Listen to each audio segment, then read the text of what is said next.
प्रधानमंत्री फसल बीमा योजना पीएमएफबीवाई।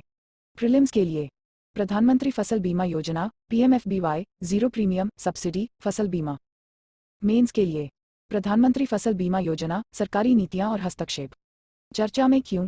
वर्ष 2019-20 में फसल बीमा योजना से बाहर निकलने के बाद आंध्र प्रदेश सरकार हाल ही में प्रधानमंत्री फसल बीमा योजना पीएमएफबीवाई में फिर से शामिल हो गई है। प्रधानमंत्री फसल बीमा योजना पीएमएफबीवाई परिचय।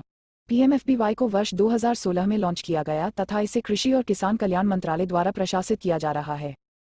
इसने राष्ट्रीय कृषि बीमा योजना एनएआईएस और संशोधित राष्ट्रीय कृषि बीमा योजना एमएनएआईएस को परिवर्तित कर दिया।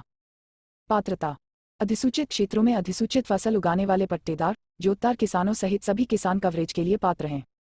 उद्देश्य: प्राकृतिक आपदाओं, कीटों और रोगों या किसी भी तरह से फसल के खराब होने की स्थिति में एक व्यापक बीमा कवर प्रदान करना ताकि किसानों की आय को स्थिर करने में मदद मिल सके। खेती में निरंतरता सुनिश्चित करने के लिए किसानों की आय को स्थिर करना। किसानों को नवीन और आधुनिक कृषि पद्धतियों को अपनाने के लिए प्रोत्साहित करना। कृषि क्षेत्र के लिए ऋण का प्रवाह सुनिश्चित करना। बीमा किस्त: इस योजना के तहत किसानों द्वारा दी जाने वाली निर्धारित बीमा किस्त प्रीमियम खरीफ की सभी फसलों के लिए 2% और सभी रबी फसलों के लिए 1.5% है।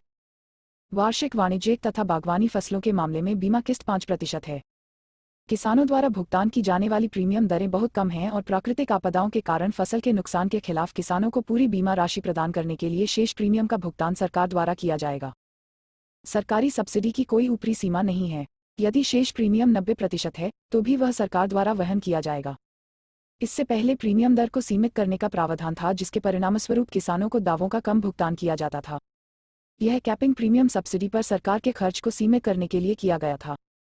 इस सीमा को अब हटा दिया गया है और किसानों को बिना किसी कटौती के पूरी बीमा राशि। पीएमएफबीवाई के तहत तकनीक का प्रयोग।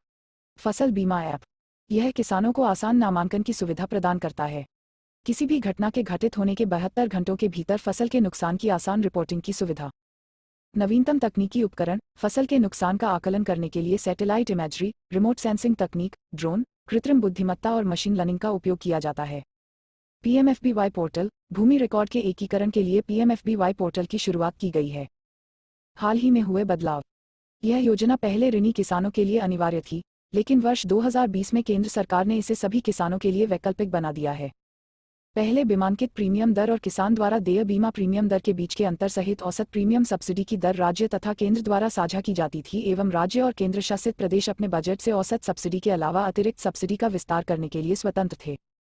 केंद्रीय मंत्रिमंडल ने इस योजना के तहत गैर सिंचित क्षेत्रों, फसलों के लिए बीमा किस्त की दरों पर केंद्र सरकार की हिस्सेदारी को 30% और सिंचित क्षेत्रों, फसलों के लिए 25% तक सीमित करने का निर्णय लिया है।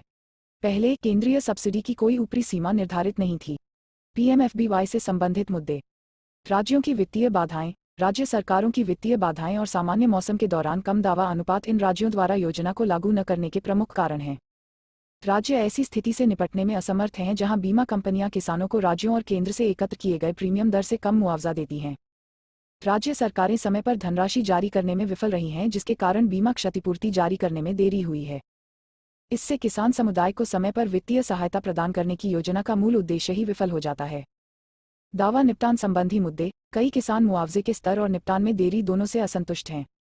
ऐसे में बीमा कंपनियों की भूमिका और शक्ति अत्यधिक महत्वपूर्ण है, क्योंकि कई मामलों में उन्होंने स्थानीय आपदा के कारण हुए नुकसान की जांच नहीं की, जिस कारण दावों का भुगतान नहीं किया गया।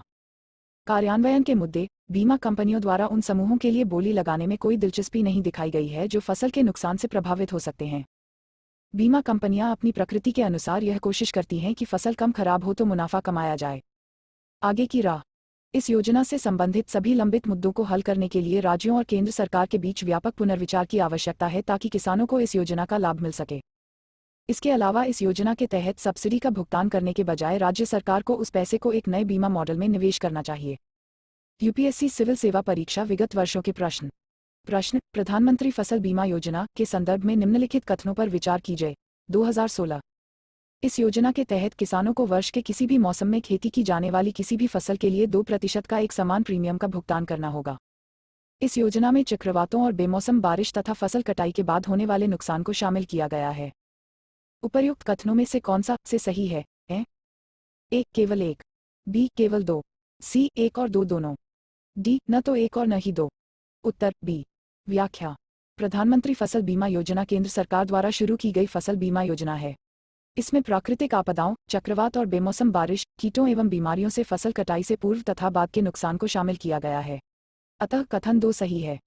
प्रमुख बिंदु: सभी खरीफ फसलों के लिए किसानों द्वारा केवल 2% और सभी रबी फसलों के लिए 1.5% का एक समान प्रीमियम का भुगतान किया जाएगा। अतः कथन 1 सही नहीं है। वार्षिक वाणिज्यिक और बागवानी फसलों के लिए 5% प्रीमियम का भुगतान किया जाना है। किसानों द्वारा भुगतान की जाने वाली प्रीमियम दरें बहुत कम हैं और शेष प्रीमियम का भुगतान सरकार द्वारा किया जाएगा। सरकारी सब्सिडी की कोई ऊपरी सीमा नहीं है। यदि शेष प्रीमियम 90% है तो भी वह सरकार द्वारा वहन किया जाएगा। प्रीमियम की सीमा अब हटा दी गई है और किसानों को बिना किसी कटौती के पूरी बीमा राशि का भुगतान किया जाएगा। प्रौद्योगिकी के उपयोग को काफी हद तक प्रोत्साहित किया जाता है। किसानों को दावा भुगतान में देरी को कम करने के लिए फसल कटाई के डेटा का एकत्रण और अपलोड करने के लिए स्मार्टफोन का उपयोग किया जाएगा। फसल काटने के प्रयोगों की संख्या को कम करने के लिए रिमोट सेंसिंग का उपयोग किया जाएगा। अतः विकल्प बी सही है। स्रोत: इंडियन एक्सप्रेस।